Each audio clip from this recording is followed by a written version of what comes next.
여성분들이 상향혼 되게 많이 꿈꾸는 것 같아요. 한국 상향혼 수치가 세계 1위라고 하거든요. 근데 왜 상향혼을 해놓고 이혼하게 되는 걸까요? 바로 이 부분 때문에 남자들이 한국 여자하고 결혼하고 싶지 않다라고 하는 게 아닐까 그런 생각이 들더라고요. 그래서 통계를 한번 확인을 해봤습니다. 상향혼은 단순히 돈 많은 남자를 잡는 게 아니에요. 그 수준에 맞는 사람이 돼야 되거든요. 그래서 그 수준이 안 된다면 상향혼을 하더라도 결국은 이혼당할 수밖에 없다는 걸 기억하셨으면 좋겠습니다. 상향혼을 그렇게 많이 하는 한국 사회에서 왜 상향혼에서 탈락하는가? 1위가 아량 부족과 이해폭이 이혼 1위 34.9%였습니다. 상대방이 나보다 잘났으면 그만큼 예민하고 스트레스가 많으니까 예민하고 바빠요. 그런데 상향혼을 해서 내가 그 혜택을 받았으면 되게 열심히 하는구나, 되게 힘들겠다, 그러고 좀 품어줄 줄도 알고 이해해줄 줄도 알아야죠. 이제 결혼하고 좀 편안해지니까 왜 나한테 소홀해? 징징징 이렇게 돼버리는 거예요. 당연히 남자가 바빠서 남자가 돈을 벌어다 줘서 그만큼 내가 시간이 많고 내가 넉넉하게 살면 그 남는 시간으로 자기 개발을 하든가 아니면 그 남는 시간으로 뭔가 노력을 하든가 해야 되는데 시간이 남고 돈이 있으니까 이제 남자가 바쁘다고 칭징대는 거예요. 어떤 여성분이 32살의 고학력 여성분이었어요. 의사 남편을 만났거든요. 뭐 물론 안 바쁘신 분들도 있겠지만 바쁘신 분들도 있을 거 아니에요. 그러면 개원일 같은 경우는 아침에 10시부터 야간 진료까지만 막 밤 9시에 퇴근하는 경우들도 있고, 그리고 토요일은 근무하는 경우들도 있고 이런 거예요. 근데 남편이 그렇게 바쁘고 힘들게 돈을 벌어왔으면, 남편이 일이 바쁘면 그냥 자기가 집안일 하고 그리고 좋은 일 하고 그러면 되잖아요. 집안일 안 돕는다고 그때부터 남편한테 왜 시간을 그렇게 쓰니, 나하고 시간을 보내야 되지 않니, 왜 집안일은 돕지 않니, 우리 같이 사는 거야, 우리 같이 살림해야지 이러면서 계속 긁은 거예요. 그 결과 6개월 만에 이혼한 거죠.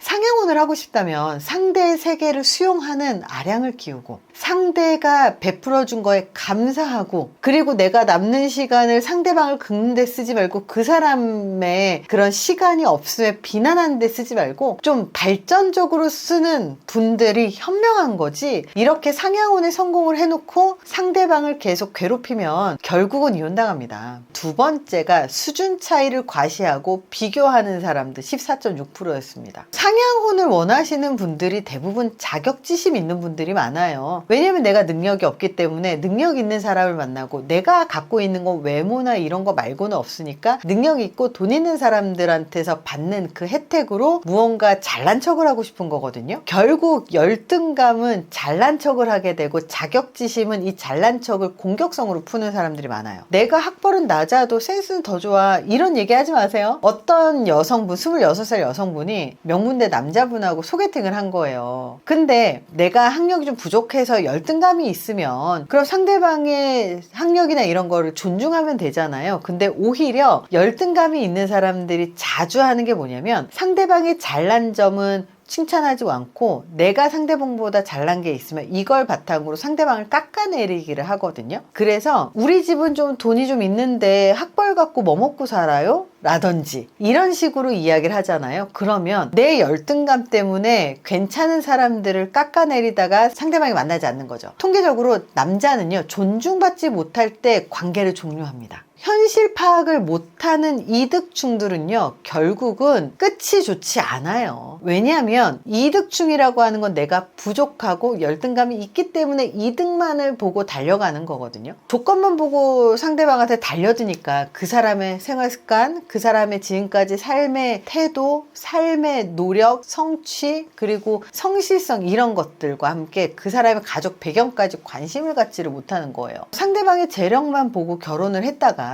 상대방의 가부장적인 집안의 가풍에 충격을 받는 사람들도 있거든요. 결혼이라고 하는 건 상대방의 능력만 보는 게 중요한 게 아니에요. 거예요. 함께 오래 살 수 있는 성격인가, 서로 맞출 수 있는가, 갈등 관리할 수 있는가를 포함해서 그 사람의 가족과 진짜 가족이 될 수 있는가도 되게 중요합니다. 그래서 그 사람의 능력 하나만 보고 그 사람의 나머지 것들을 하나도 보지 못하는 상태로 결혼을 하게 되면 결과적으로 자기 꾀에 자기가 넘어가는 일들이 너무 벌어진다는 거예요. 최소한 6개월 이상 상대방과 대화도 많이 하고 많이 만나보셔야 돼요. 베일은 결혼 후에 벗겨지는 게 아니라 그 전에 미리 그 사람에 대해서 이해하기 위한 노력으로 알아내야 된다는 거예요. 네 번째가 부정적인 태도와 불평 습관이 19.7%입니다. 상대방이 돈을 잘 벌어오면 그만큼 내가 상대방에게 채워져야 할 정서적인 영역이 커요. 왜냐하면 바쁘고 힘드니까 그만큼 마음의 여유가 없고, 마음의 여유가 없으면 그것을 품어줘야 된다는 거죠. 근데 상대방이 벌어오는 금전적인 이득은 좋으면서 상대방이 피곤하고 힘들고 정서적으로 지쳐있는 것은 책임지고 싶고 도와주고 싶지 않으면 어떤 사람들이 이런 사람하고 오래 살아남겠어요. 이런 사람들이 꼭 이런 불만이 많아요. 돈이 다냐? 피곤하다고 하면 그게 다냐? 돈만 벌어온다고 결혼 생활이냐? 돈 때문에 결혼해놓고 돈을 벌기 위해서 바쁜 그 사람의 생활 습관은 받아들이고 싶지 않은 거죠. 본인의 핸디캡은 무시하고 상대방이 능력 있는 것만 원하는 사람들은 이거는 망상이에요. 남자는요, 긍정적이고 감사할 줄 아는 여성에게 더 끌립니다. 그러니 감사하며 사셔야 돼요. 다섯 번째가 과도한 독립심과 비무시가 20%였습니다. 결국은 경제 갈등인 거죠. 내 돈은 내 맘이라고 고집 피우시는 분들이 있다면 상향운 체질 아닙니다. 네 돈도 내 돈이고 내 돈도 내 돈이다. 이것도 상향운 체질 아니에요. 결혼했으면 끝이라고 생각하는 것도 상향운 체질 아니에요. 저희 회사에 상담을 오셨던 분들 중에 한 분이 결혼이 엎어져서 와서 가입 상담을 하신 거예요. 물론 이분도 가입은 하진 않았는데 얘기를 들어보니까 26살이었던 그 당시 여자분이 연봉 2억 짜리 남자를 만난 거예요. 그래서 결혼을 했는데 중요한 건 시댁 행사는 무시하고, 그리고 살림은 반반 해야 되고, 아이를 내가 낳아줬으니까 상대방이 나한테 더 잘해야 되는 거 아니냐. 그리고 어차피 같이 사는 거기 때문에 시댁 반 가면 나도 반은 가야 되지 않느냐, 이러면서 전업주부하겠다고 했다가 결국은 이혼당하신 분이었어요. 중요한 건 결혼이라는 건 팀플레이거든요. 고집 부리고 혼자 정말 이기적으로 굴 거라면 결혼하시면 안 된다는 거죠. 특히 상향혼은 더더욱 못한다는 거예요. 사실 결정사에 오셔서 상향혼 하시는 분 많죠. 있어요. 어차피 능력 있는 남자분들은 여자 능력 안 보거든요. 근데 이렇게 상향혼에 성공하신 분들을 보면 이 파트너십의 마인드가 되신 분들이에요. 이기적인 습관, 이기적인 자기중심성을 버리지 않잖아요. 그러면 상향혼이고 결혼이고 아무것도 안 됩니다. 내가 상대방이 수준 차이를 인정하고서라도 나를 좋아하니까 만나는 거잖아요. 그럼 그걸 인정하고 상대방의 힘듦을 존중하고 상대방의 힘듦을 내가 어떻게 품어줄 것인가에 대해서 고민하고 그것을 품어줄 수 있는 그릇이 된 사람들만이 결혼해서도 이혼하지 않고 이혼 당하지 않고 오래오래 잘 살아요. 상향혼해서 이혼해서 뭐 재산 분할한다고 해도 재산 분할 안 합니다. 6개월 만에 이혼하면 재산 분할 되지도 않고요. 1년 만에 이혼한다고 재산 분할 되지도 않아요. 그러니 그런 망상에서 빨리 벗어나시고 실제로 정말 결혼할 수 있는 사람들을 좀 만나시고 존중하고 서로 파트너십을 가질 수 있는 사람들하고 결혼을 하셨으면 좋겠습니다. 그런 마인드가 중요해요. 정말 상향혼에 성공하고 싶다면 실전 업그레이드 방법을 알려드릴게요. 그 첫 번째가 뭐냐면 격차를 인정하세요. 상대방의 바쁨, 상대방의 예민함, 상대방의 힘듦을 비즈니스로 이해를 하십시오. 그래야 그 결혼 생활이 오래 갑니다. 두 번째가요, 언어로 존중하는 습관을 좀 가지세요. 힘들죠, 고생했어요, 대단해요, 아우 진짜 존경스러워요, 이런 말 한마디가 진짜 이 사람이 나를 선택한 거 되게 잘했다라고 느끼게 되거든요. 그러니 비하하지 마시고 불만 갖지 마시고 불평하지 마시고 칭찬을 하시고 감사함을 갖고 계시는 분들, 이런 분들이 오래오래 행복하게 잘 삽니다. 자, 세 번째가 경제적인 센스를 좀 갖추셔야 돼요. 상대방의 돈을 내 돈처럼 아끼는 모습을 좀 보여주세요. 아무리 상대방이 돈을 많이 벌어도 힘들게 벌어온 돈입니다. 그 돈 벌려면 진짜 아무리 능력자라고 하더라도 힘들어요. 그 돈을 정말로 대단한 돈이라고 생각하시고 쓰셨으면 좋겠어요.